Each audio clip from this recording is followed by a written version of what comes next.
It's 10 o'clock and we have a nice group assembled here. Thank you all for joining us for the career and technical college type alike session.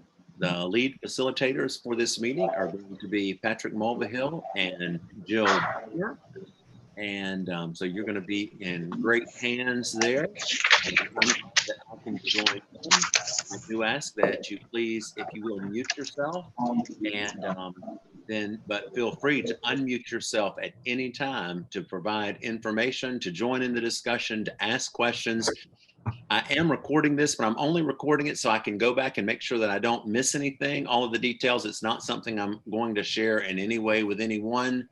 And this is just a time for type alike groups to be able to talk among themselves and to ask questions of each other. And so I think that we'll go ahead and get started. So, Patrick.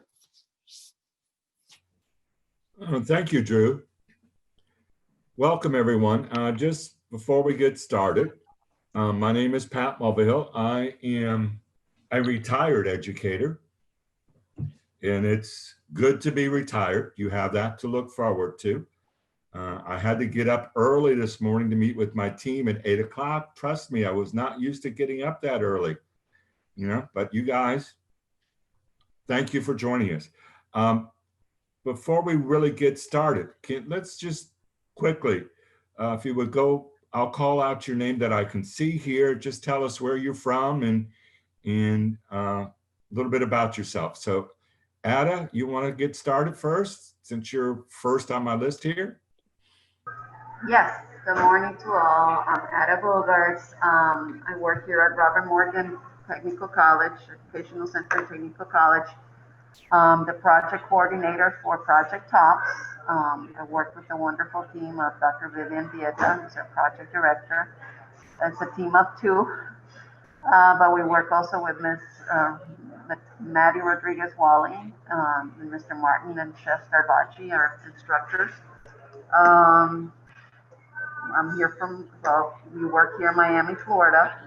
My main interest right now is, all the time, is helping our students who have intellectual disabilities, also autism spectrum disorder, helping them with whatever they might need so that they might be successful young adults in the world of professionalism.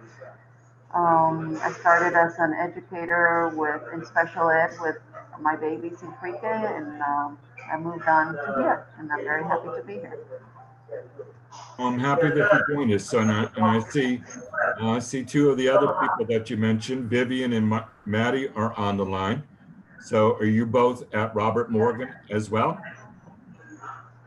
Yes, I'm Maddie Rodriguez-Walling, and I'm a part-time facilitator in the commercial art program at Robert Morgan. And that was one of your students that we saw yesterday, wasn't it? Yes, exactly. Must be very proud. Very proud, yes. How are you doing, Vivian? I am doing well. Thank you very much. I'm sitting in the class right now. I don't know if you all can hear me or not. We can hear you. Okay, good. We have students around, so I'm wearing my mask. I am proud to represent Robert Morgan and our Pirate Pride. We began Project TOPS with a grant from FDDC. They were instrumental in getting us up and started. And then the following year, we began with the enhancement grant from the Florida Center for Students with Unique Abilities. And we've continued to grow ever since. That's great news. Let's see. Roger, can you hear me, Roger? I got you. How you doing? Okay, how are you doing? Tell us I'm doing quite well. Where you are and what's going on there. Well, I work at McFadder Technical, and we have the Grow Your Future program, but I'm actually remote working, so I'm in our guest bedroom working at this point. I can see the bed behind you. Good. Yeah. Very comfortable. Yep. I'll come down and be a guest. Yeah. So our program, this is, I think we said this is our 4th year of the program. And we have a prerequisite AGE piece for 18 weeks leading into what has been in the past students getting into our culinary program. But just this past semester, we had a student roll over into our auto collision program. Oh, okay, good, good. And you're at, I know where you're at, but I don't, did you mention that? McFadder? McFadder is in Broward County, basically right in the middle of Broward County. So we're just north of Miami and just south of West Palm. Thank you, Roger. Caridad. Thank you. Caridad, can you hear me? I can. Good morning, everyone. Good morning. Where are you from and what school are you with?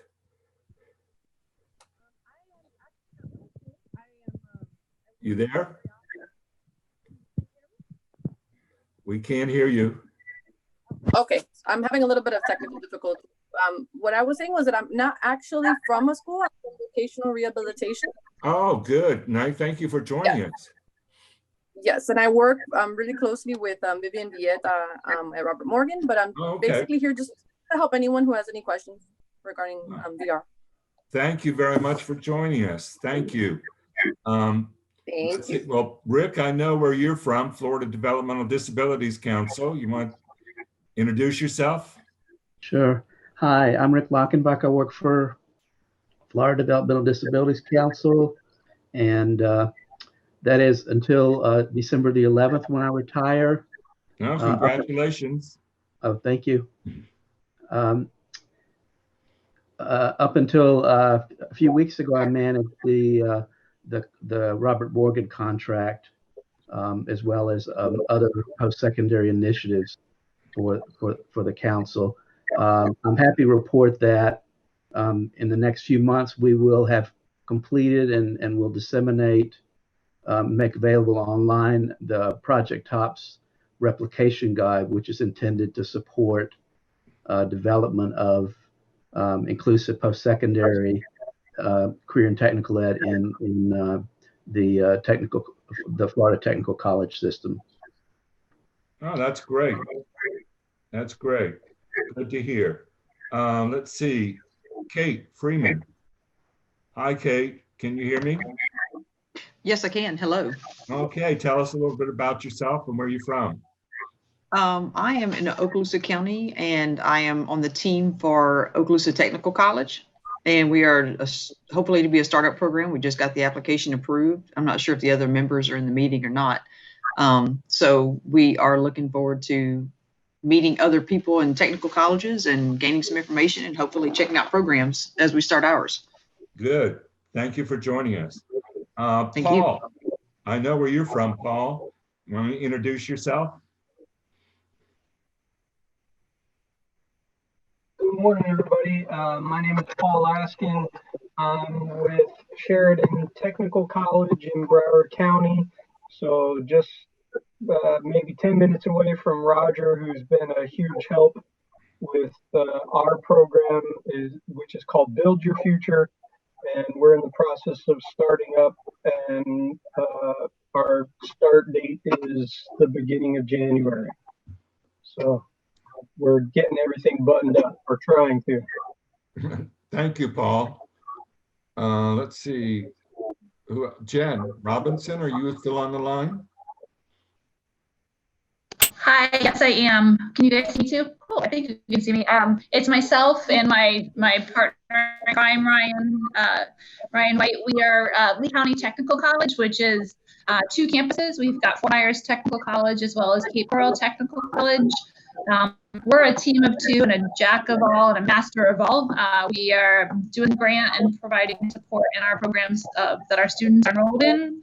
We've got students in professional culinary arts and hospitality, digital design, web application program and development, major appliance refrigeration and repair technician, medical administrative specialist, and yeah, kind of navigating through our new school year as best we can, as safely as we can, and happy to be here. And I don't know, I hope I answered all the questions. We're happy that you were able to join us. Thank you very much. Thank you. Gloria, would you like to introduce yourself?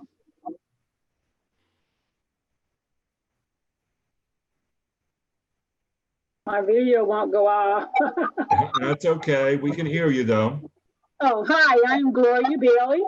I'm a curriculum specialist with Broward School CTASE Department, and I am providing district support to Sheridan Technical College. Thank you for joining us. She's doing a fabulous job. Thank you, Drew. Thank you. It always pays to compliment your boss there, Paul. Anthony Rivera. Anthony, how are you?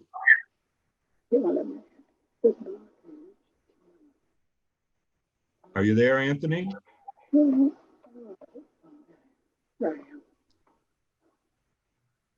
Having some technical. Okay. We'll try to come back to you, Anthony. I can't hear you. I don't know if anyone else can hear you or not.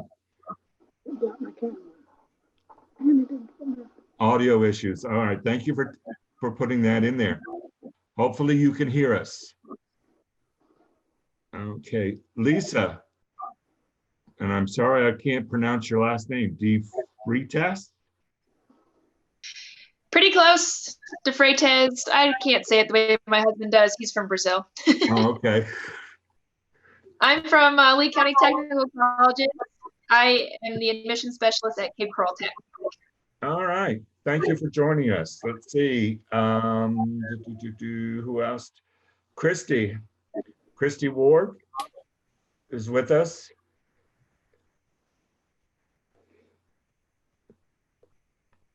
Hi, Christy. Hey, I'm sorry. I'm Chrissy Ward. I'm with Leon County Schools in Tallahassee, Florida. I am the project manager for work experiences and transition services, and we are working, excuse me, hand in hand with our Lively Technical College, who has just been approved as a new program. And last week we just got our final grant and everything signed, and we will be hiring our coordinator in a couple weeks. Oh, wow. Very good. Good to hear. Thank you for joining us. Let's see. Alicia. Good morning, everyone. My name is Alicia Sternberg-Mahan, and I am the facilitator for Lively Technical College. Okay. Thank you, Alicia. I know I mispronounced your first name. Alicia?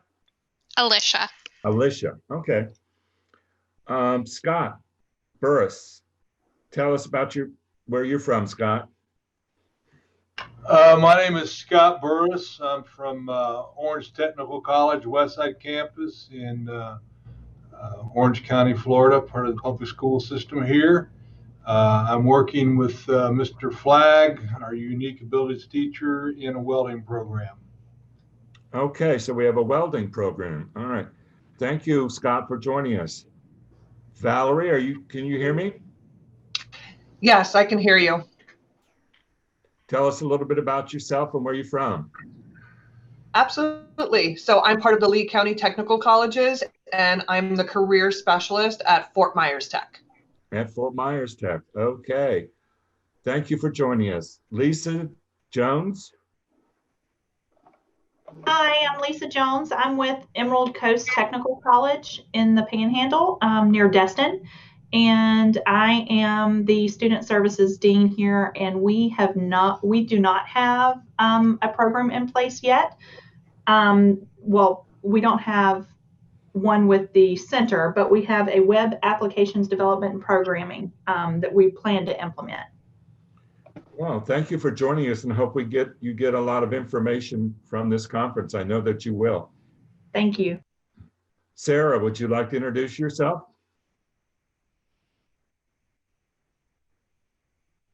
You're muted, Sarah. Can you hear me? Okay. Jennifer, can you hear me? Would you like to introduce yourself? Okay. Sarah has a problem with her audio. Jennifer? Hi, Pat. Hi. How are you?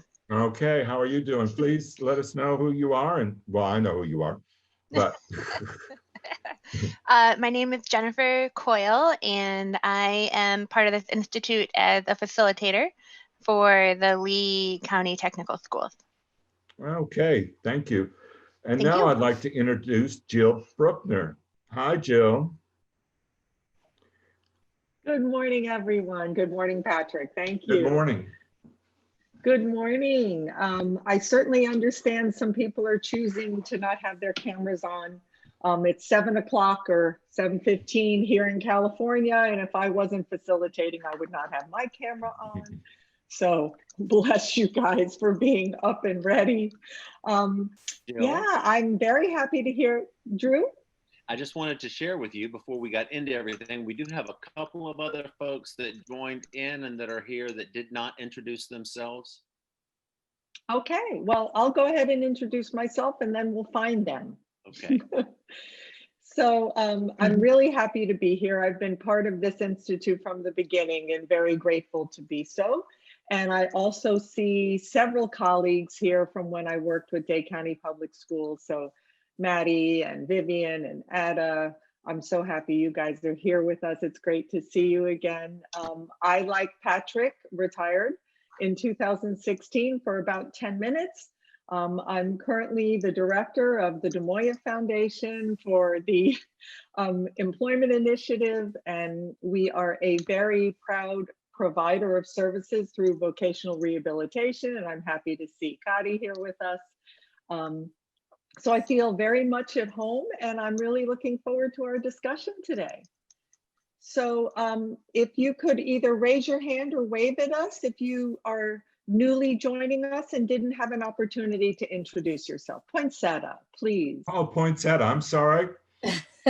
Hi, I'm Poinsettia Tillman. I am housed in Polk County School District. I cover Polk, Hardy, and Lake Wells Charter Districts as a Fiddler's Associate Center Manager. And I'm here as a facilitator working with Robert Morgan Technical College, a wonderful bunch of ladies. Look, they make me want to go to Miami and work with them. Right? Who else did we skip? Oh, I see Tara, you're on the line. I'm sorry I missed you. Yep. No, you're fine. I don't know if it's just my computer, but the audio kind of chops a little bit and everybody's faces are slowed down. It doesn't match the audio. But my name is Tara Rowe. I am the Associate Director of Disability Service Center here on campus at the University of Florida, also as an adjunct faculty member. I have also been very lucky to be a part of the center and the Institute for the last several years, working with my ladies at Robert Morgan. I am missing you right now. However, I am so excited and have had a blast working with Lisa and with her team at Emerald Coast. So I'm very excited to see all of the resources kind of come into place. This is my favorite time of year. Okay. Did we miss anyone else? Who else did we not get a chance to meet? Anthony, Anthony. Is your audio working now? Is your audio working, Anthony? We see you, but we don't hear you. Okay. Hi, Anthony. Hello, can you hear me? Now we can. Okay, perfect. Got it figured out. So my name's Anthony Rivera. I'm with Cape Coral Technical College, part of the Lee County Technical Colleges with Jen Robinson, Lisa Dreitas, and Valerie Clark. And I'm also a career specialist as well. Well, I'm glad you were able to connect and we can hear you and we can see you. That's a good thing. That's a good thing. Oh, Chantel, you just joined us. Chantel, introduce yourself, please.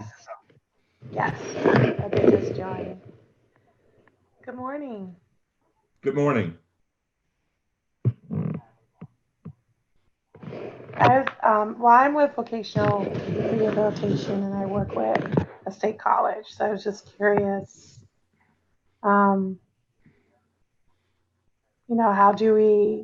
can we assist more with this process with the state colleges? Missed out, who do you work with? I'm sorry, I know you work with VR, Chantel, but I'm saying what college do you work with? St. Pete College. St. Pete, okay. Okay. Drew, did we miss anyone else? Introductions? Well, Chris Flagg just joined us. Okay. Chris, want to introduce yourself?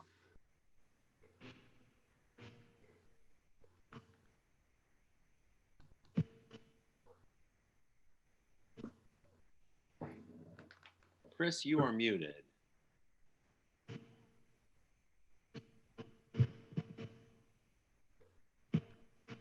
Hi, Chris, can you hear us? You're muted. Okay.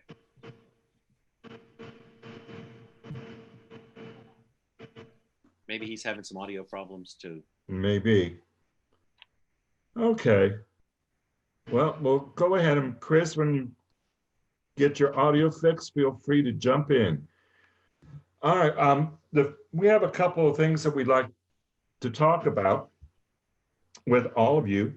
And we'll try not to all talk at the same time, which could be difficult. So looking at some of these questions, the first one deals with evaluation. How do you evaluate your success, and how do you share the success of your students with others? Who would like to jump in first? How do you evaluate that your program is working and is successful? Don't everybody talk at one time. Okay, so I'll go ahead and jump in if you can Thank you, hear Vivian. me. You're welcome. You're welcome. We follow the Florida curriculum frameworks, and we maintain the policies in our district, so we make sure that every student is meeting satisfactory academic progress. Those are our priorities right now, and have been from the start. We accommodate, but we do not modify the curriculum for any of the students, and what we serve are the programs of commercial art technology, 3D animation, as well as baking and pastry arts. We've had as many as 10 students and have 5 students enrolled right now. So we use their attendance, their grades, their satisfactory academic progress, and how they are progressing to earn occupational points as part of what we use to evaluate their progress. We also really look at the CTE instructor to see how they're meeting not only the curriculum frameworks, but the soft skills, because the ultimate goal for all of us is that our students can be employed. And that is what we work very hard towards achieving. Thank you, Vivian. Jill, could you take over for a second? I got to step away. Absolutely, Pat, no worries. Thank you, Vivian. Does anybody have a question for Vivian or another program that would like to share how they evaluate? I think I can see almost everyone on the screen. Or you can just unmute yourself.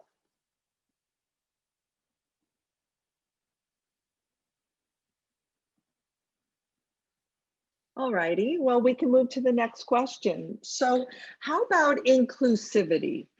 You know, these programs, the goal is for our young adults to be as part of what's going on campus as possible, you know, not a separate special education classroom on a college campus. So how do you guys accomplish that? How do you ensure inclusivity of your programs?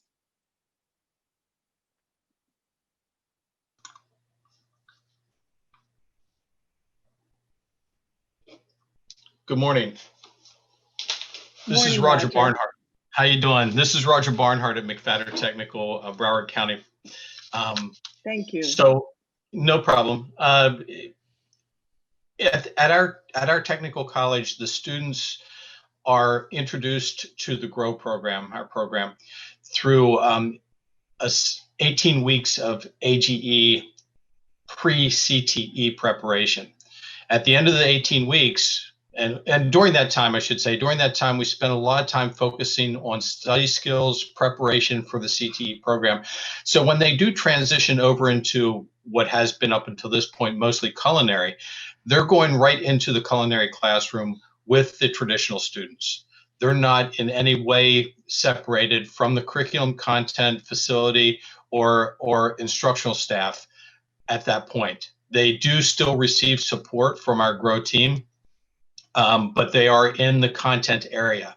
If they're in a course within that content area and they do need some extra time, we do have that flexibility of re-enrolling the student for a second round in that course, which we've done on a number of occasions so that they can meet the competencies. But SAP is clearly geared around the frameworks and the competencies of the program, so they're meeting the same standards as the traditional students. So help me understand a little bit more about that prep time. So you've got 18 weeks to basically break down, set a foundation, teach some of those pre-skills so that when they go officially into the program, they're better prepared. Absolutely. The instructor for that, her name is Doris Hernandez. Doris Hernandez works with her. They are enrolled as an ABE student at that point. And they are in a self-contained unit, specifically preparing for study skills, academic preparation. She also spends some time with knife cuts and sanitation and safety, so that by the time they get into the kitchen, they actually have some foundation that they're starting out and they're going into the kitchen with some skills already. That's not the sole purpose. I mean, we don't want to focus on just the knife skills, the soft skills, the preparation, and also I think, and this goes back to the first question, how do you gauge success? In that time, we can also spend some time with the student, making sure that this truly is the choice that they want. We've had students come in there saying they want to do culinary. They've been in there for a while, and then they realize, you know what, this isn't exactly for me, and have changed their plans. Perfect. You know, that's good too. You know, we don't want people going into a culinary program not wanting to go into a culinary program. And as a result, we had a student that was in that ABE prep program and really decided that culinary wasn't his choice and didn't even know that we would consider him going into auto collision. So then once he realized that was an option, he just started this past term in our auto collision program. So it became a good opportunity to introduce, evaluate, determine expectations, help them prepare for the classroom as well. Thank you. Does anybody else do any kind of a foundation building like that before they actually enter the official program?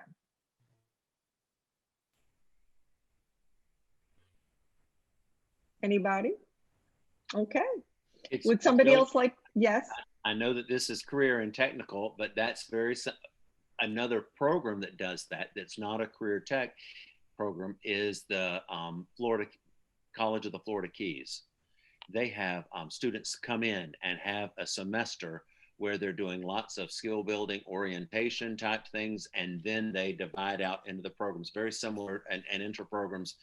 It's very similar to how Roger explained that. Okay, so we have a state college that's doing that foundation building. Okay, would somebody else like to respond on how you are ensuring the inclusivity of your program?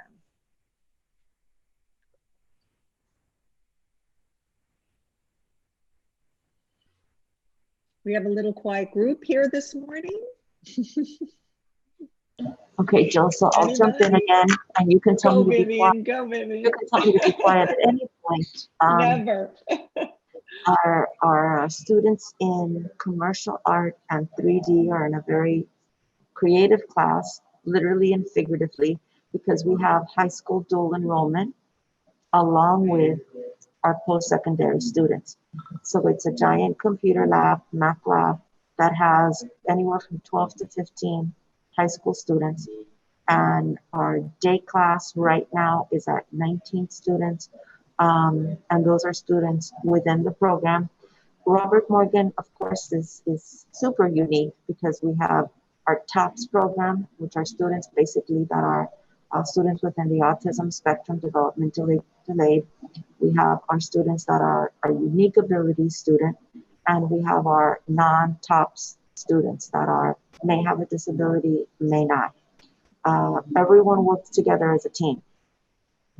The accommodations that we come up with, we make sure that our class-wide accommodations, any of the new materials that we develop, which we've developed a lot of our materials for industry certification, for anything else have been created by our team. Maddie has taken really the lead on that in terms of videos, handouts, training guides, and software that we've purchased. So whatever we use with our students, anyone is able to use. We follow the basic premise in baking and pastry arts. The students participate along with their peers. And the best part in the baking program is that we have a Giorgio's Cafe, which is our in-house cafeteria for the adult students, but it's also open to the community. So when we have a party, the students serve along with their peers. So they're applying not only the baking skills, but the prep work and dealing with the public and the soft skills, putting it all together. Our students also participate in any campus-wide presentations. We have a student center and speakers come in on topics from anything to mindfulness is the topic for this afternoon, to filling out the FAFSA information, to employment skills and mock interviews. Our students participate in all of it, orientation, graduation. There is at no point any separation. We are very interested in programs that do that prep work before. We think that's excellent. We have a very small but mighty team, so we've never been able to offer that in terms of beginning and doing preparation or orientation. Our students are earning their OCPs and they jump right into it. So Vivian, it sounds like even though you aren't able to offer that support in the beginning, you're doing an amazing job of offering the support, preparing them for their eventual outcome, which is hopefully employment.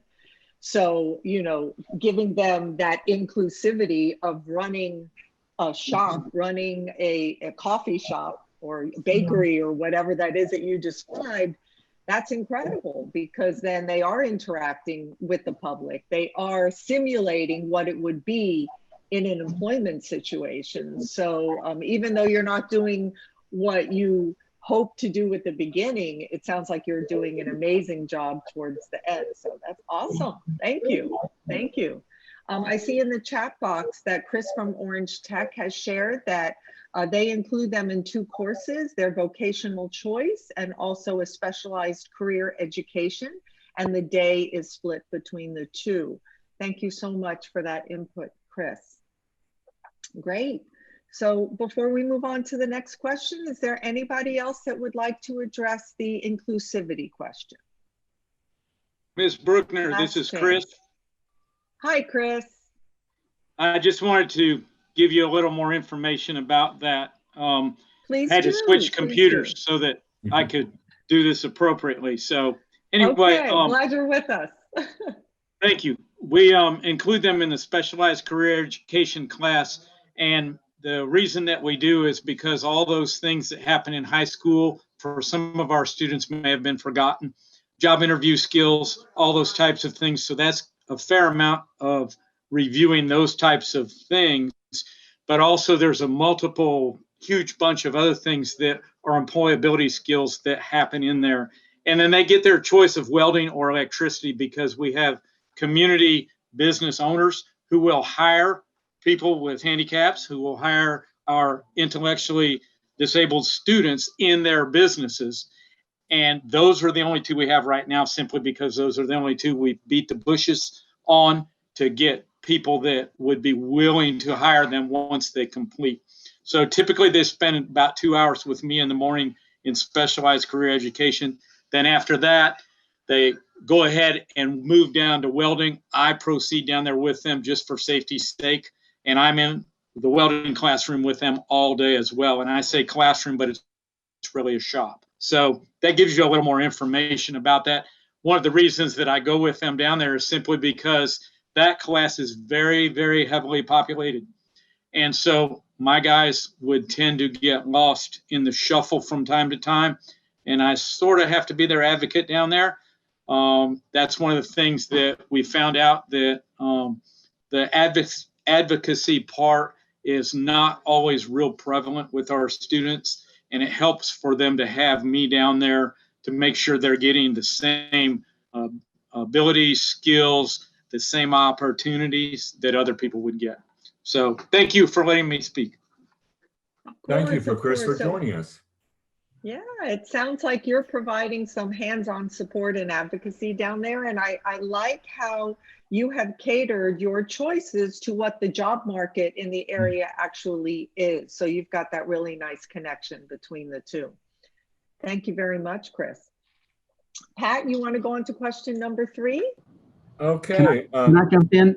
Can I jump in? Oh, yes, of course. Hi, this is Rick Lockenbach, FDDC. I want to just talk a little more about curriculum options over and beyond enrolling in a career certificate course, specialized career ed, which Chris started talking about, as well as a new CTE program, which is specialized career instruction. If programs are looking at enrolling students that they think are unlikely to obtain occupational completion points or OCPs in their programs, they may want to look at these different curriculum options, because it's a way to individualize and modify the OCPs for students, similar to what used to exist in the secondary system with modified OCPs. I just wanted to make sure folks were aware of those curriculum options that may be appropriate for students who are going to really have great difficulty in reaching an OCP. It's something in the replication guide that will be finalized pretty soon, is covered more fully. But I wanted to make note of that as another option for programs that have that particular subset of students, or thinking about trying to expand to be able to serve those students. Thank you so much, Rick. That's good information, Rick. Before I go to the third question, I'm going to skip to a question that the team I'm a facilitator for, needs some assistance with, and that is, can you tell us and explain how you recruit students for your program? We have the group I'm working with will be starting a program. They've been approved and they're planning to start in January. So they're at the recruitment of students stage. So who has a good idea on how to recruit students for your program? Chris? Patrick, if I may, I would like to just share that we have a group here in Orange County Public Schools called Transition Services. Many of you probably know Lee Austin and Cannon Cameron. They have been there for quite some time, and we have been recruiting from that group of students simply because they have already had some working experience through Transition Services. And when they come to us, they already have a lot of good work skills in place. Are they necessarily welding or electricity? No, but we're happy to supply those new skills when they get here. And so they come with, I guess you might say, an advanced attitude toward work, where sometimes the students straight out of high school don't necessarily have those advanced attitudes yet. So the learning curve for the one straight out of high school is considerably steeper than it is for the students that would come from Transition Services. So they have been a great place for me to draw from. Other counties, I don't know if that exists, but if they have something like that, it would be a viable option for them to speak with those people and maybe draw students from groups like that. Thank you. So that connection with the transition team from the schools is crucial. I would agree with that. Yes. Yes, and I'm Christy Ward, and like I said, in Leon County, this will be our first try, but I am over our transition program. So that is where we already have 4 students that are interested, and we will also be, meeting with all of the different high schools. But our plan is to recruit out of our transition classroom, because I agree with Chris. We have been, we've been building those soft skills, and they have work experience already. So we're that's where we're going to pull our first group from when we start. Okay, so it sounds like both of you really, well, work closely with the school district to identify students, either through the Exceptional Student Education Department or the transition branch of that, or those kinds of things. So you have a good connection with the school district to identify students. Okay. So let me move on to what I was supposed to do. Question number 3. Describe how your program has improved or been enhanced during the pandemic. How many of you are really doing virtual instruction in your programs now, as opposed to face-to-face? You can show of hands or anything like that. Maddie, are you doing virtual or face-to-face? I'm doing virtual instruction with the students via Zoom. Some students have chosen to be at the work site at school, and other students are at home. So mainly I'm from home because I'm a part-time employee, and I'm working with them through Zoom. And a lot of the students have expressed the fact that they have learned a new way of learning by doing it through Zoom. I give them, I work with the teacher, with Mr. Martin, Dr. Vieta, Ms. Bogarts, and we have Zoom sessions with the entire class. And then 3 times a week, I have small group sessions with all of the top students, and I give them additional assistance, sharing my screen. And a lot of the students are having a lot of difficulty because they don't have the Photoshop program in their computer at home, and that has been a problem. But many of them have been very innovative and have found other programs that are similar, and they have been able to complete the assignments given by the teacher.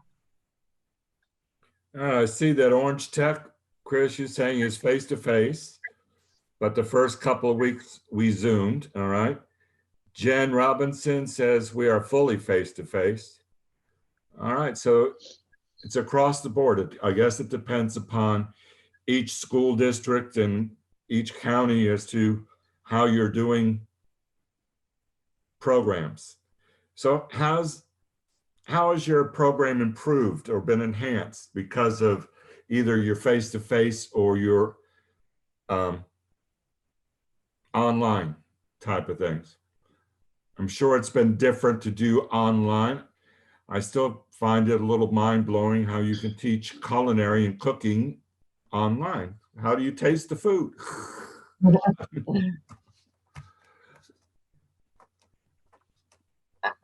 Patrick, I have found that a lot of students have found a new avenue because this is the wave of the future. Even in commercial art, a lot of the work is done by people freelance from home. Mm-hmm. So we're giving the students a new avenue, a new way of working, and they have found it very effective. One of the students commented about that yesterday.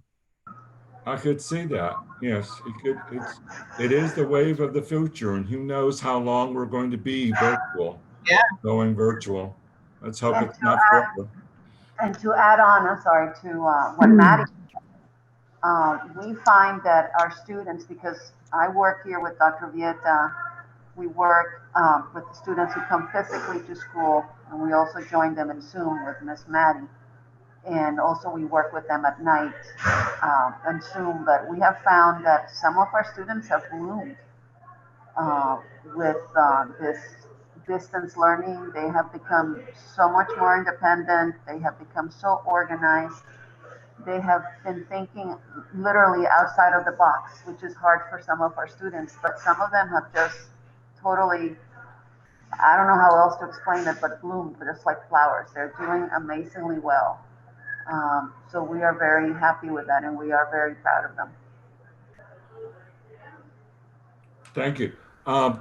Just wanted to let everyone know, if you go to the chat box, you can see that Rick posted the curriculum frameworks that he mentioned there, and he gave you the website to find those curriculum frameworks for those courses that he did mention. Also in the chat box, Christy is asking for anybody who's teaching actual hands-on programming online. How are you guys doing that? Is anybody doing that and can share with us what that looks like? I understand, you know, some of the computer graphics, that makes sense, but like, you know, Pat was saying, what about cooking? What about auto mechanics? What about welding? What about things that are really hands-on? Is anybody teaching those online? So I'm gonna jump in from the baking part of it. Our chef received special permission and he had a giant Promethean installed in the kitchen so that he was coming into campus with permission and doing health screening. And he was doing demonstrations from the kitchen. He had began doing this by doing it at home and the students were going crazy. Then the assignment became that he would share the recipe and they could make accommodations to the recipe based on ingredients, based on personal taste, always measuring, you know, precisely to match what he was doing. And then they would either take a video or take pictures of what they did. So it was step by step. It's definitely not the same thing. You can't do the tasting at the end. And the students did have issues of being frustrated. And then it was literally phone chef. And he would talk them through something like that. That's how we addressed it for baking and pastry arts.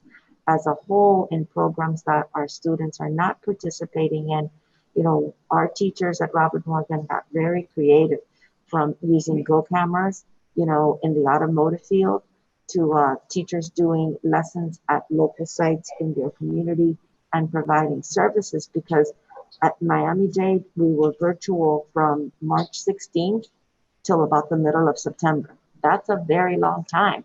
That cut our first trimester. It was a whole trimester that kept getting extended because we weren't allowed to come back. And then when we came back, it was really a huge transition. Most of our teachers had moved all their resources home and had to bring them back in. And it was definitely had some challenges. Roger, I'm going to pick on you because I know that you guys had a culinary program. How did you do that virtually? I was trying to avoid answering questions, but thank you, Patrick. You know, I'm not going to say it hasn't been without its challenges. So to answer that question, I will put it into the perspective of our programs, and our program instructors have been given the opportunity to adjust as necessary with showing hands-on competencies. The vast majority of instruction is done remotely. But when it comes time, for example, in our auto collision program, that instructor has been on campus Monday through Thursday. Students are invited to come in to demonstrate hands-on competencies, because obviously you can't do a frame straightener from your living room. So you have to have certain things, you know, you have to have hands-on opportunities on that equipment. So they've been coming in under CDC guidelines, personal distancing, cleaning stations between, in order to do those competencies. In culinary, the chefs took a bit of a different approach. They are doing a lot of their instruction via Zoom or Teams, whichever they're using. Students are able to come onto campus to pick up supplies from the kitchen. So they're providing bags of fruits, vegetables, items that they're taking back home and then demonstrating in the kitchen. Also, some of our students have been given the opportunity that if this is not necessarily the best thing for them, to come back at a later date when we are able to go hands-on in the kitchen. So I'm not saying it hasn't been, I'm not saying it's perfect. It's been a solution that's been working for most of our students. We have had students that have decided to delay the completion of their program in order to prove those competencies. And that's been across the board. Here again, too, I'm going to go back to the idea that our GROW students are in the CTE classroom with all of our traditional students. So they're not treated any differently or expected any differently. They're following the same procedures. Did that answer your question, Patrick? It sure did. And thank you for letting me pick on you, Roger. No problem. Okay, moving on. I think we still have some VR folks joining us. I would like to ask you guys how you work with VR in your programs and how can VR assist you?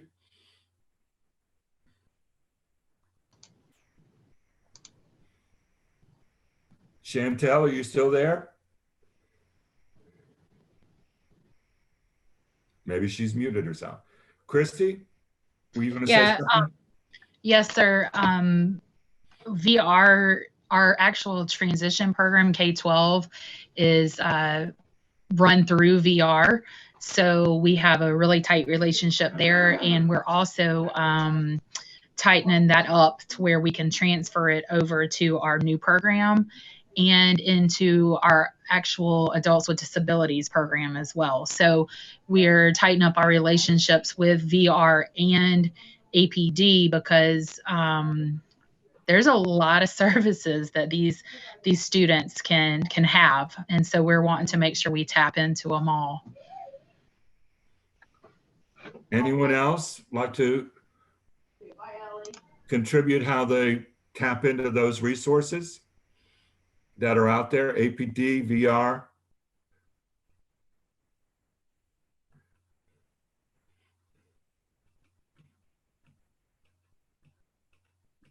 The silence is deafening. Okay. Well, I'd love to find out that first question about successes. This is a time when I love sharing best practices, and we've heard quite a few of them already, but I know there's several people here that we haven't heard from. And maybe there's something that you could talk about that you feel is just really special about your program, or maybe even a little roadblock that you were able to find a way around, over, or under that you could share with the rest of the group. Tell us something you're proud of.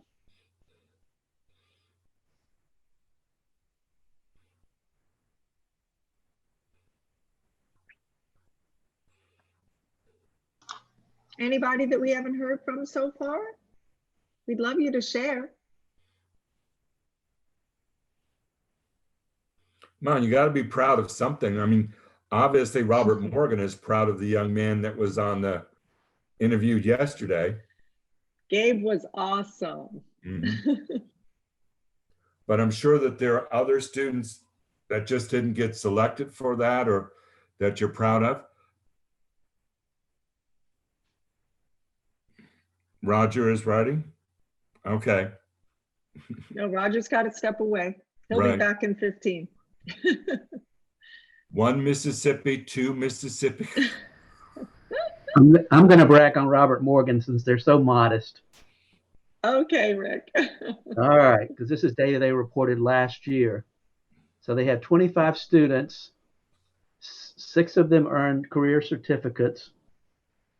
Of the remaining 19, 18 of them earned at least 1 occupational completion point. And I believe it's correct to say that 5 students earned industry certification. I'll let Robert Morgan correct me if any of that data is not correct, but I think those results are outstanding, and they shouldn't be so modest about what they were able to achieve with their students last year, particularly considering that about half of the year the instruction was going on remotely. Okay, Vivian, you can respond now. Thank you, Rick. I appreciate all the kudos. I wanted to give everyone a chance to share because I'm sure we're all proud of our students and our programs, even though we might all be in different stages. I think that Ada and Maddie jump in. I'm very proud of how our students, with some initial bumps on the road, just got right back on track. It was a huge transition to go from face-to-face and that social interaction to being isolated at home. And we had to really hear a lot of our students' concerns about feeling isolated and being in quarantine. And I'll never forget the young man who said, I'm in jail. You know, why are you and my parents keeping me in a jail? So it wasn't all roses when we first started. There was a lot of anxiety, but we are very proud that even during the pandemic and this time, we had students be full program career completers and finish their OCPs. We used technology as much as we could and did electronic portfolios to finish some of the print portfolios we would have done. We continued to do assignments based on soft skills and content areas. And like Maddie said, we even had students who went out and researched other programs that were open source for commercial art and 3D that they wouldn't have to pay for. I have to give kudos to VR. We dealt directly with Carrie, who's on this call, as well as our South Region supervisor. And there were some students that were supposed to finish our program in April, and we just said, listen, we know that employment is not an issue, an option right now, and these students are going to be lost if they don't have a consistent routine to follow. It's going to be the worst for them to just finish now and not continue. So we asked for an extension. We wanted them to have more time to build more soft skills, including even doing resumes and interviews on Zoom, finishing their electronic portfolios, and getting materials to them for those that are in baking. So we're proud of a lot of things. We're also proud of our parents who really joined forces, and our communication with our parents is, I could basically say, on an ongoing basis, whether it's email, text, WhatsApp. It's very important that the parents had answers as well to the questions that the students were answering. But the fact that nobody just stopped, you know, the fact that no student said, okay, this is just an impossible feat, we're not going to do it. We have some like Gabe who loved the distance learning part of it, who loved the chatting component. As you could see, he was doing that yesterday without any prompting from me. And we have other students who I think maybe because of their own communication issues, find it freeing to be able to chat and type something as opposed to have a phone call. So for those students, we really had to encourage them to be able to open their cameras, you know, and speak clearly and have an appropriate background and be dressed. As a school, as a technical college, we said if you have a uniform, you need to wear it. If not, you need to be dressed appropriately. We don't want to see anybody dressed in their PJs, and we didn't want to have anybody wrapped up in a blanket. And I can only give those examples because it happened. So we took care of that, and our students, we raised the bar and they followed it, and we're very proud of that indeed. What I hear you really talking about here, Vivian, is the flexibility and the thinking outside of the box. You know, this is a situation that nobody has ever dealt with before. So you have your rules and your regulations and your procedures, but this is a time when you question those things for flexibility. You know, I loved what you said earlier about, you know, you requested permission for Chef to be able to come in and at least have him in his instructional space rather than trying to work out of his kitchen. So, you know, really taking a look at, you know, yeah, this is business as usual, but the world is not business as usual. So what can we look at that we can request some changes or some accommodations or some flexibility that can meet the current needs that we have right now? And it looks like you guys really, you know, you were talking about how it's so important to have a team that's all working together on the same page. And it really looks like you guys got together as a team and really came up with, you know, asking some of those questions about, can we do some things differently because the world is different now? Yeah, those accommodations had to change. What we were used to providing may have not cut it anymore.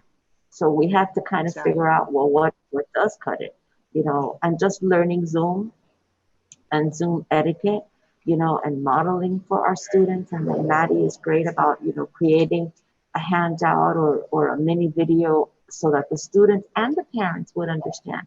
You know, sometimes it was the parent walking behind you that, you know, that's not appropriate. You can't scream across the room, but it's Miss V. No, that's not okay.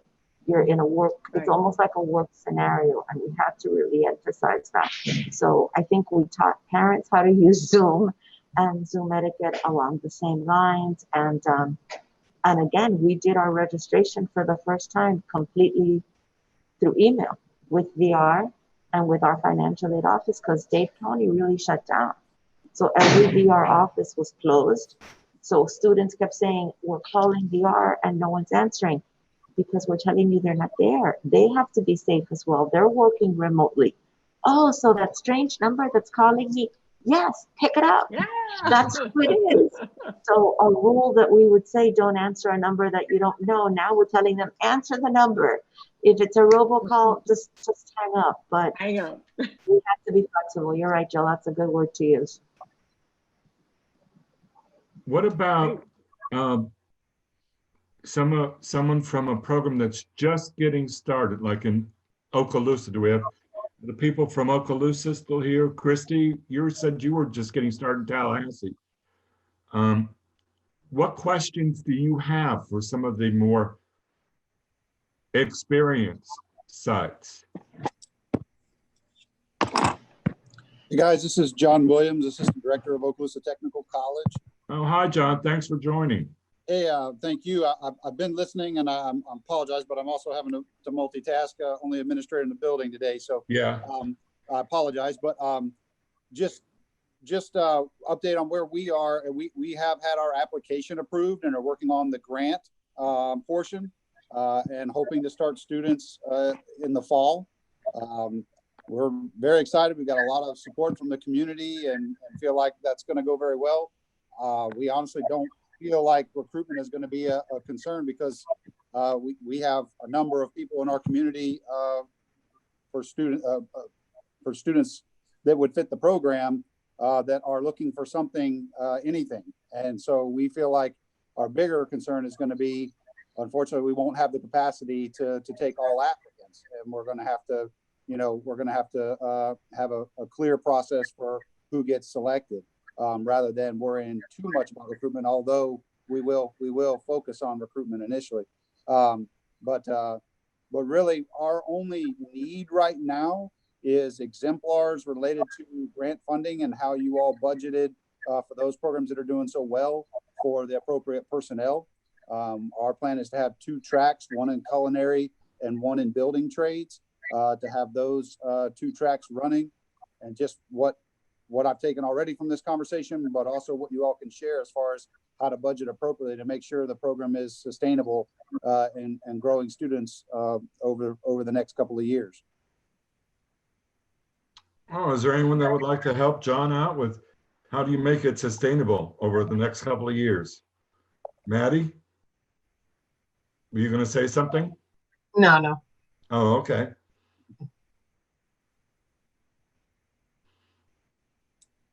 Well, John, I think that might be a question as far as budget and money is concerned, maybe for Drew and Janice. I know that they would love to come and visit out in Okaloosa, but travel and the pandemic may put a kink in that. But I'm sure if you sent Drew or Janice an email about how to budget and those kinds of things, that they would be getting back to. Oh, Drew's back online. All right. Drew has popped in. I've been here. I just turned my camera off for a minute to eat a snack, if you want to know the truth, Pat. But I'm here. And the Senate Appropriations Committee continues to share with us their support of Florida Post-Secondary Comprehensive Transition programs and the grants that we provide, both startup and enhancement grants.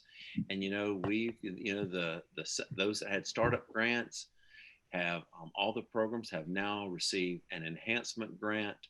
The funding is up to $300,000 a year when appropriate. And so that's one resource of funding, along with the scholarships for students, along with other agencies that are there to provide financial support. And then the Florida Developmental Disabilities Council has certainly done a wonderful job of supporting programs from, several years back, supporting the programs that were at, FSCJ that got started on now, with Robert Morgan and, with a focus on career technical education. So I know that we want to work towards sustainability, but there are many options available for implementation of programs currently. Did that help, John? Yeah, it does. For writing the grant, and I think Drew's already been given this question that was specific from our planning meeting. Just some exemplars of what other programs are budgeting for as far as like personnel. But I think that's already been requested, and I'm sure we're getting that, or will get that in our next meeting with our small group, our specific program. Okay. But that could certainly be something you ask folks. I mean, if folks wanted to, I mean, because personnel is certainly a part of everyone's grant and the funding that we provide, and how they use it. And some of what I'm after is, knowing how everybody budgeted the dollars and cents of their grant appropriation or what they requested in the grant, but also kind of titles for personnel and what you see. I mean, in my mind, it's teachers, of course, but teachers holding different positions than a traditional classroom instructor. It's also recruitment specialists and people like that. I'm looking for what are those people designated as at the technical colleges, because maybe those positions didn't previously exist. They were created to help this specific program, like at their specific college.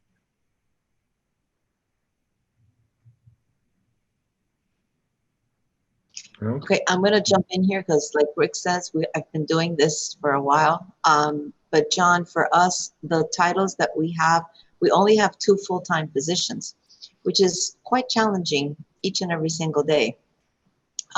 My title is listed as TOPS Program Director. I am ultimately responsible for the whole thing. Ms. Bogarts, Ada Bogarts, is listed as the TOPS Coordinator, and she is funded 100% through the Unique Abilities Enhancement Grant. But in our district, those titles don't match how it appears. So in our district, I don't know if I'm listed as Teacher Curriculum Specialist and Ada's listed as Teacher Trainer. So it goes back to the unique things in your district. Titles were created for the budgeting of the grants. And what I typed in the chat, FDDC was our initial funding source. And in that grant, my salary was divided amongst 3 different funding structures, both Unique Abilities, FDDC, and a district match. And that demonstrated our district support for TOPS and inclusivity at the post-secondary technical college level.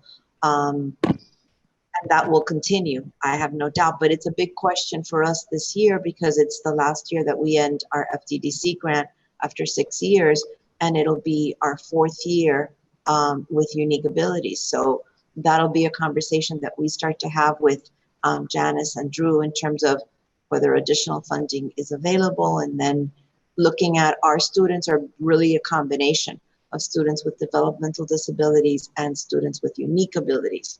So I don't know if that's helped you, but titles per se, what is written down in the grant does not necessarily match what is available in our district. Because if you say program director, that's almost like an administrative position, and I'm not on an administrative track. Does that make sense? Yes, it does. And that's the question for me is, how do you label these folks? But at the same time, that's what they serve in the program director, like a program director, they serve that for the program. But that's not a program director in a school district is a title and an administrative position, like you said, and it's funded, at a high level perhaps. And that's my question is, what do we call those folks in the grant language, just so that I'm close to what other people have put down, We were very fortunate to have our district assign an instructional supervisor at the district level, and she became our direct liaison for any of those questions and worked very closely with our grant office so that the language that needed to be used for the purpose of writing a grant or an RFP was one thing, and she would guide us as to how that would translate into our district. Okay. I'm sure every district has a different job description, but in every job description I've ever seen is what I call line 13, all other duties as assigned. That's right. You have to really look at and get with your human resource people or that have all the different job descriptions and find one that closely matches what this person would be doing. And, and then you have to look at, just from my experience, is this administrative position or is this an instructional position type of thing? And so John, I would just suggest you get with your county level human resource people and look at job descriptions for administrator, instructional and non-instructional personnel type of thing. I don't know.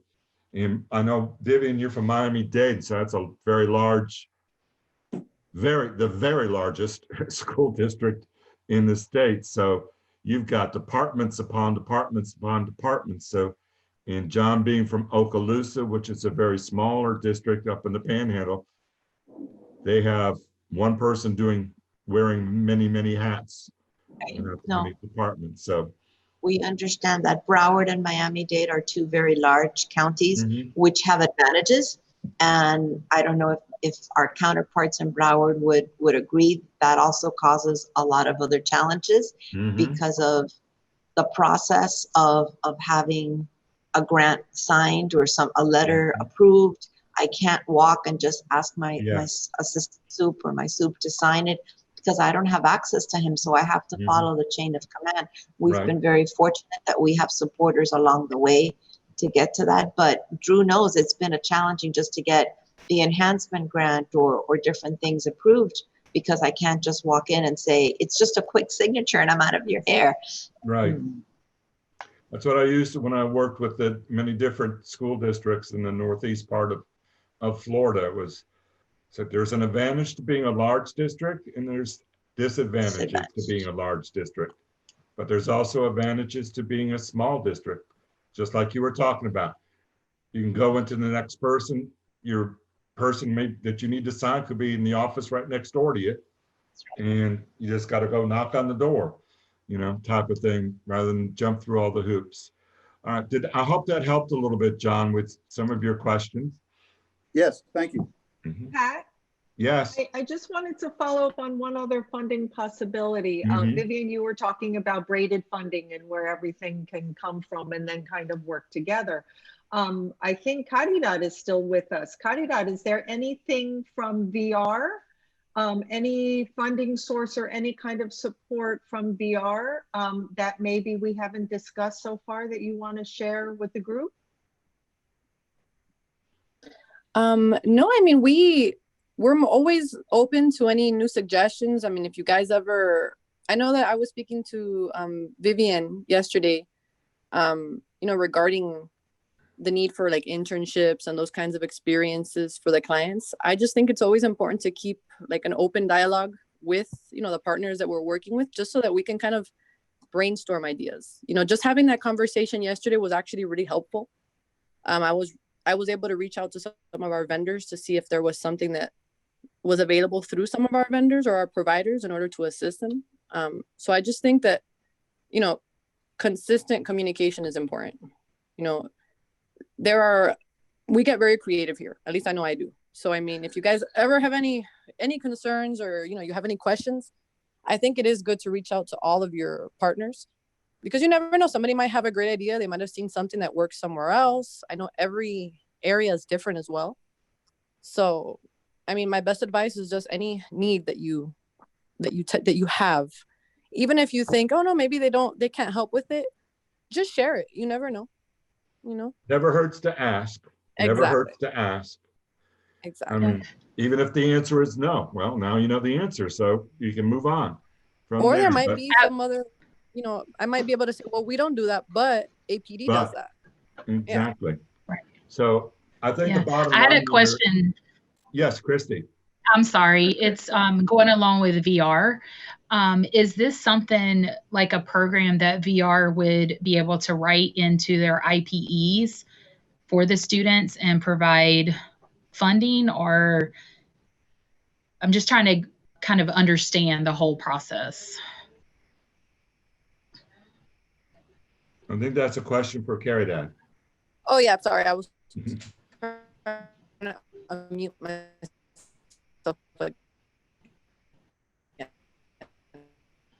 I didn't know, one thing is very service be, you know, included onto the plan individually. So I mean, it goes back to just having a conversation. You know, is this something that's possible? That's something that we could always go back and very easily amend get additional services.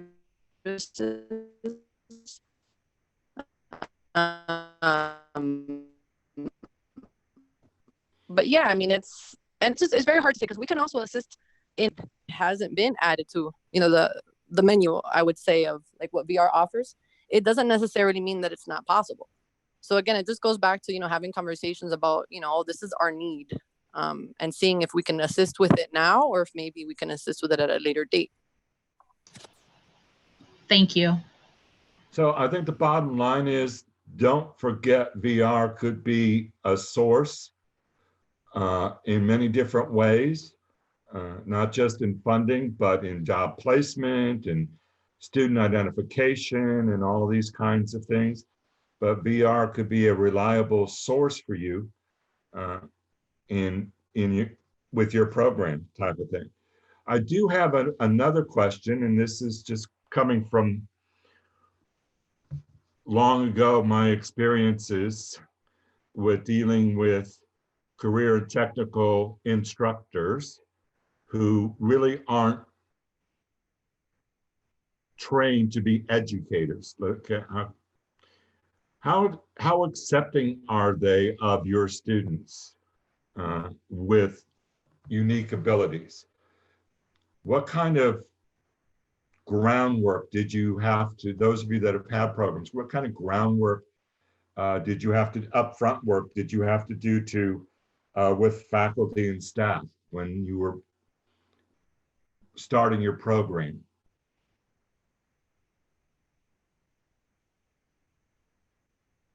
Vivian, I'll call on you.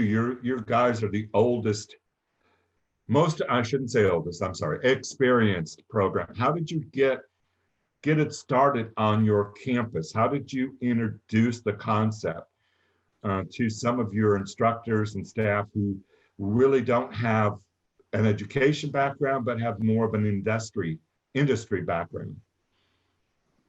When we were first awarded the FDDC grant, the first thing we did was introduce it to the faculty in a faculty and staff meeting so that they understood the changes that were coming and what my role would be on campus. And I say faculty and staff because it took the whole village, from the secretaries to the security guards, to understand that different students might be coming on campus, or that students were already on campus, and explain the needs of those students. And then what we did was a basic needs assessment. In order to determine what programs we served, we provided the information to the faculty. We explained the difference between, you know, the different unique abilities. We talked about very seriously about maintaining accommodations, not modifying, but providing supports, and that the ultimate goal was employment for these students and our collaboration with VR. I can honestly say, Patrick, that at least at Robert Morgan, the inclusivity began with those teachers of industrial or CTE education.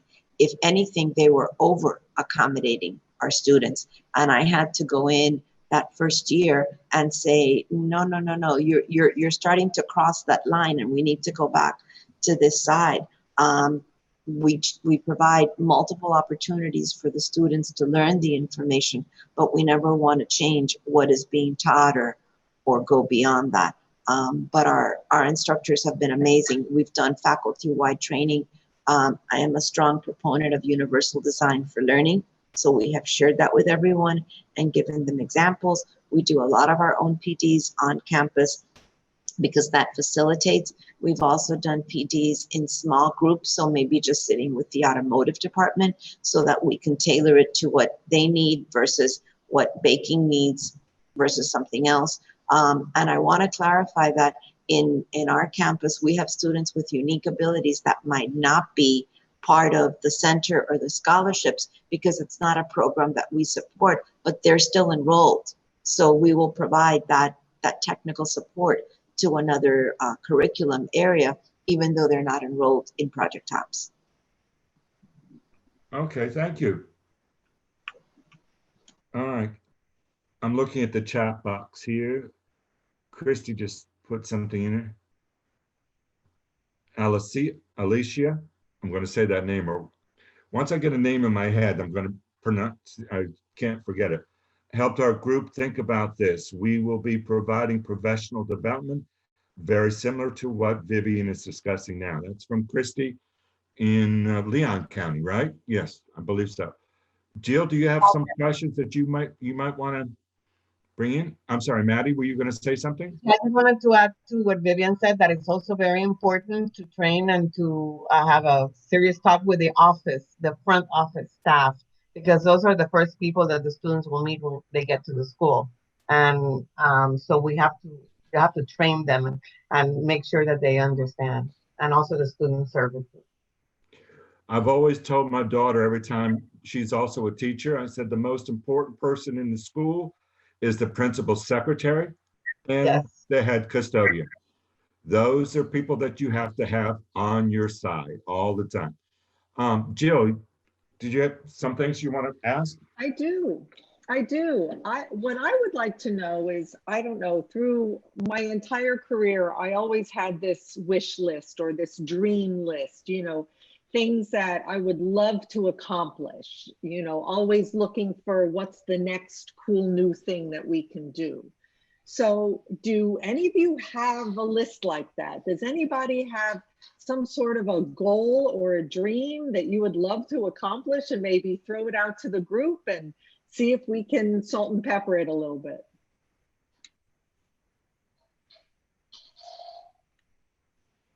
Anybody, a goal for your program, a dream?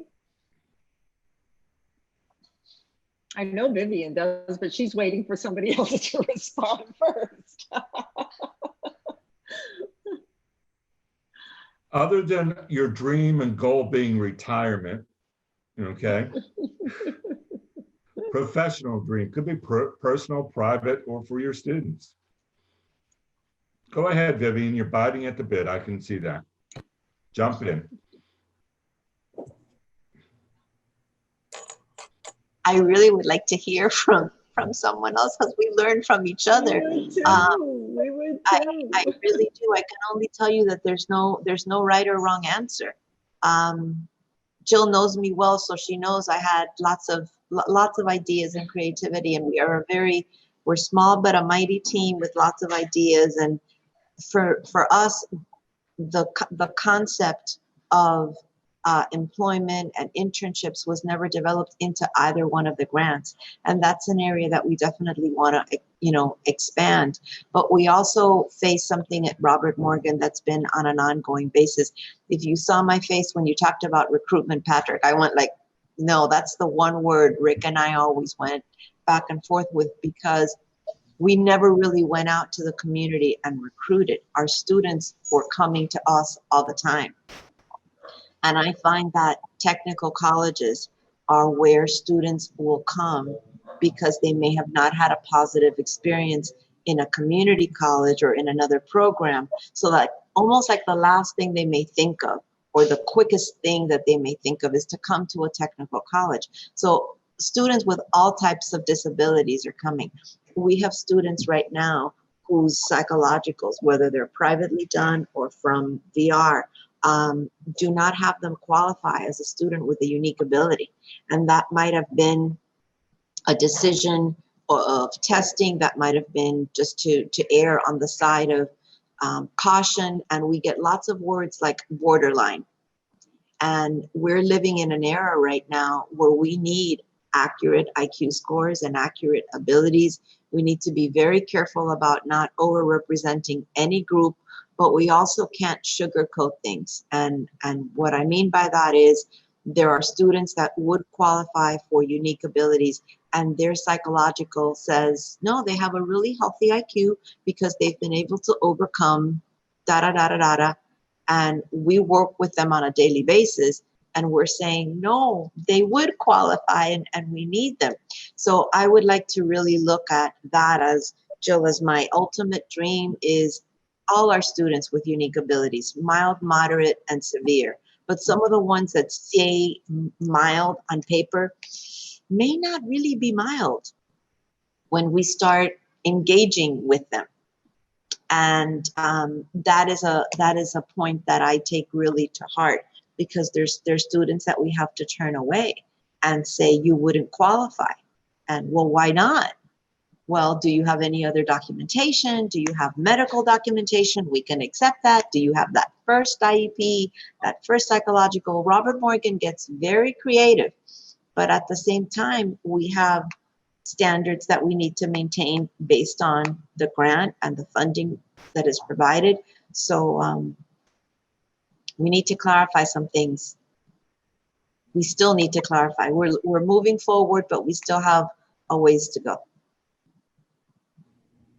I do have a question for Miss Vivian, if or anybody. Sure. Christy, go. When you're talking, sorry, we're brand new, so I'm full of questions. When you guys are looking at the eligibility, are you using, like the state of Florida's eligibility for intellectual disability?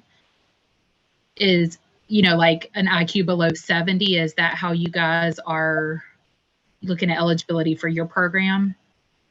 When we first started, we were given very clear guidance from the center in terms of all the options that we had. So we were looking at the definition in the state of Florida.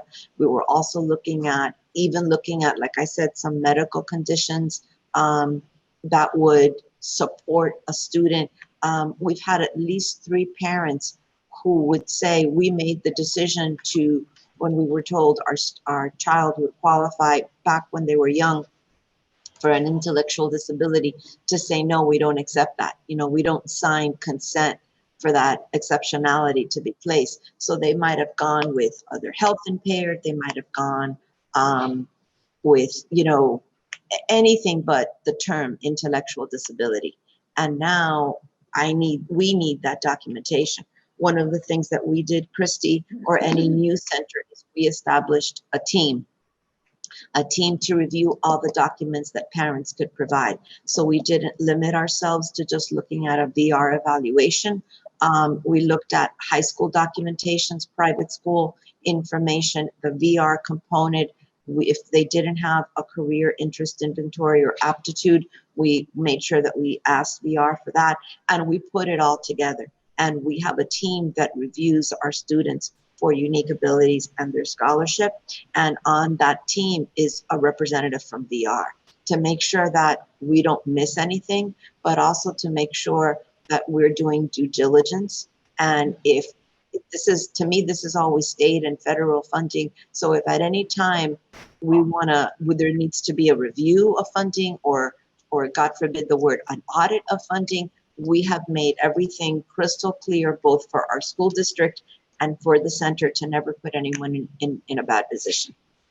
All right, awesome, thank you. And Drew had given me a little bit of guidance, on some other documentation, like the medical stuff. So it's nice to hear that, because we know we're going to have some students that have been out of school for a while. They're going to want to come take advantage of this. So we're just trying to make sure we can, make the right decisions and follow the rules. So thank you.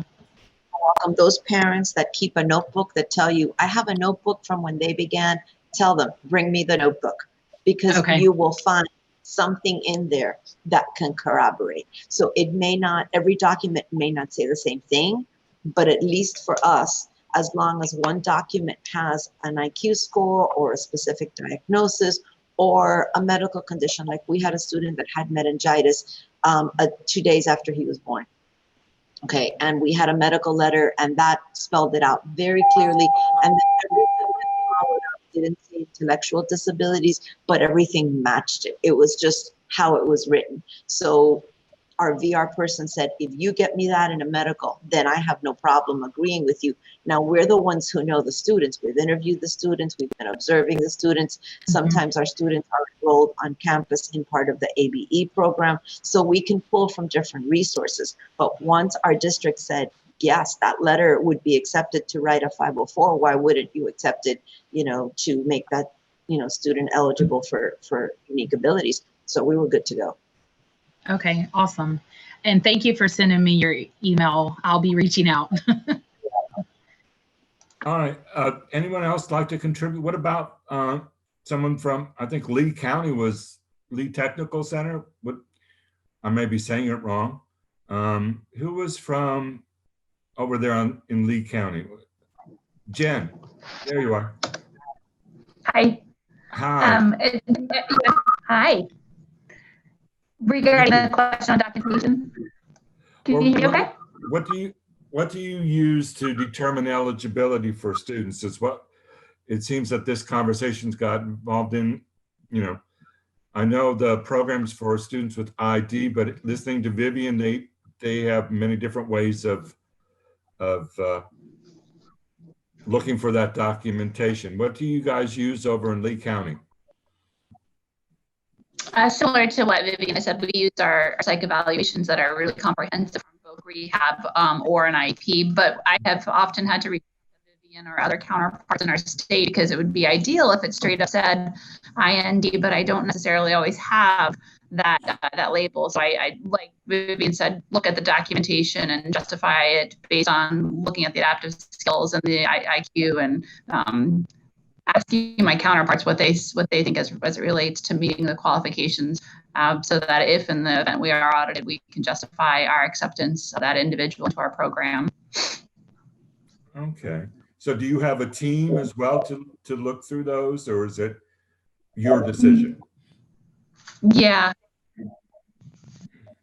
I do not want it resting wholly on my shoulders. So yes, we have a screening that we all get together and review the document.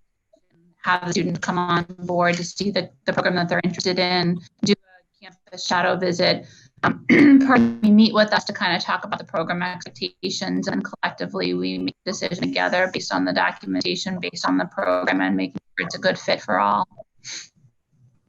All right, good. Jill, something else you want to add?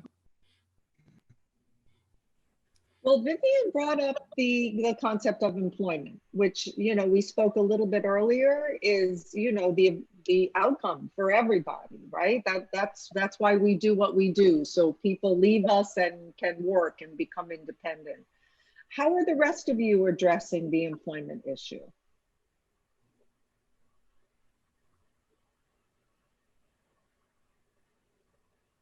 Scott, I think you said something earlier. Orange Tech Center. Is that you, Scott, from Orange Tech? Well, it is, yes. Orange Technical College West Side, and we're at the welding program, and we also have an electricity program, but each of the students chose the welding program. As far as employment, we're using our regular welding teachers' contacts out into the industry. And simply, they started in August, and already so far, I personally can walk by and see their improvement on their welds. And I'm not a trained welder at all, but the main instructor says, the welds that these guys are employable, and he has a network of people that we're looking to utilize and find win-win-win employment for all of our guys. We're hoping to have a meeting today with some more people to open up some opportunities. One of our problems, quite frankly, is not enough teachers with that unique skill set, and then also the skill set to work with the students. And then also Even though we're a large district, it seems like we're really locked down as far as finances right now. And even if we did have finances, the present school we're in was built in the 40s, and they've kicked our rebuild down the road to 2024. So as far as human resource and having enough people to work in to expand the program, we're going to it'll grow naturally, slow, but it's going to grow. And so I'm looking forward to some good opportunities and to see just how far. Sorry. Just to see how far into the industry and also what other hands-on opportunities open up. I was talking to our building construction teacher today, and we see opportunities there. Now, we haven't gone into that yet, but there's a lot of opportunities in other hands-on industries besides the welding, and so we're exploring those options to see what's out there. Thank you, Scott. I just want to say one thing. Now, I am probably the oldest person on this call, and I can remember when I was working at the high school in Broward County, and I had a student who was very interested in getting into air conditioning because his family owned an air conditioning repair place, and he had a built-in job when we're talking about employment. I literally, and this high school was right across the street from, at that time, a technical center, not a technical college, a technical center. I literally got on my hands and knees to beg for them to do a share time situation for a student with a disability in air conditioning. And it's so heartening to me right now to hear about all the students with unique needs and all of that to be accepted in a technical college without, having these programs. It's just mind-boggling to me, and how things have just expanded opportunities for our students. Anyone else have a comment that they would like to make? I think we're about almost out of time, or we were getting close to being out of time. We don't have to go to 12 o'clock, and I'm sure nobody would be upset if we ended early and had a little bit more free time. But do we have any final comments? Well, I'll add on one more thing. This is Scott Burris again. Mm-hmm. I personally enjoyed, now, I'm brand new to all of this, and I personally enjoyed the relay of the stories that I think, is it Miss Brooker? Bruckner? Yeah. Mm-hmm. Yeah, Bruckner had yesterday, and every student was smiling, and Miss Bruckner was smiling too, I did notice. So I do that a lot, Scott. But yeah, we're really looking to see where we can go with this, and but my main teacher, Mr. Flagg, is retiring. That's a concern for me, and I can see that some people have retired and come back in other ways. But I would appreciate which way I can get other people involved, and not lose teachers, but kind of, I don't know how that's going to work out. So anyway, I did enjoy that, and we do have some videos of these guys welding. I'd like to share that sometime. But anyway, and our guys took their own videos. Some of your videos look real slick. Ours were a little bit shaky here and there. But we're all getting warmed up with these the GoPro cameras and such. Mm-hmm. So that's one thing. But anyway, I'm quiet again. Thank you for contributing. Scott, Scott, what I'm also hearing is that, we can give some feedback to Drew and to Janice about maybe doing some very specific highlighting of the technical colleges. Because, you guys are certainly, an equal partner in all of this. You're not an afterthought or an add-on. And maybe it's time to sort of highlight that a little bit. We did a couple of years ago when TOPS was the keynote, and we heard from all of those young adults. That was fantastic. but I love your idea of maybe showing some of the real hands-on work that the students are doing. So I'll certainly pass that idea on to Drew. Maybe there's a way that we can pull in some footage it of would be actual good. hands-on work. I mean, what you did, Jill, with the students was really awe-inspiring and very excellent.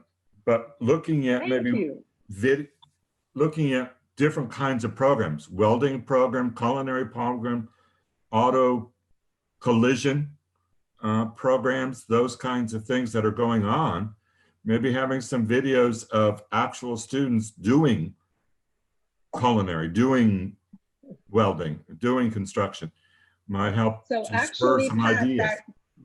when we first talked about this, that was actually our goal. We were actually going to try to take cameras into the workplace and do some filming, and then COVID got in the way. So, you know, we ended up just being able to Zoom, but maybe for our next round, the world will open up a little bit and we might be able to get in there and do some filming. Okay. Yeah, I'm going to invite you to my personal YouTube channel. I'll publish them all there. Okay. Excellent, Scott. Thank you. Good That's a great idea. Anyone else have anything they would like to contribute before we take an early break for lunch? Hey, Patrick. Yes, Roger. It's Roger. Yeah, I had to skip out early. I apologize for that, but I think we noticed it, so skip out. I just wanted to say that, you know, I think where I left was, what are you proud of? I think that was one of the things we were talking about, the accomplishments. Yes. Our students have, in my opinion, shown that not only are they successful program completers, they've passed their industry credentials, and a number of them are actually employed in the field. So they've met all three standards of success. And a lot of people sort of like toss the serve safe test off as not a challenging test, but I got to tell you, from taking that test, it's challenging. It's nothing to sneeze at. And for these students to be successful with that certification is pretty impressive. So I know we're not the only ones that are doing that. I know that we have that across the state. I just wanted to say, number one, outstanding program. Looking forward to expand it further. Right. We need to take the time to celebrate our successes. And that's one student at a time, one student at a time. All right, I want to thank all of you for participating today. It's really been fun. It's been real fun. Yes, it has. I often say it's not real, it's not fun, but it's real fun. But this is real fun. And so thank you and have a good break. And if you have team meetings this afternoon, hope they're very productive. And we will be seeing you in the next couple of days, I'm sure. All right. Take care now. Bye. Bye, everybody. Have a great day.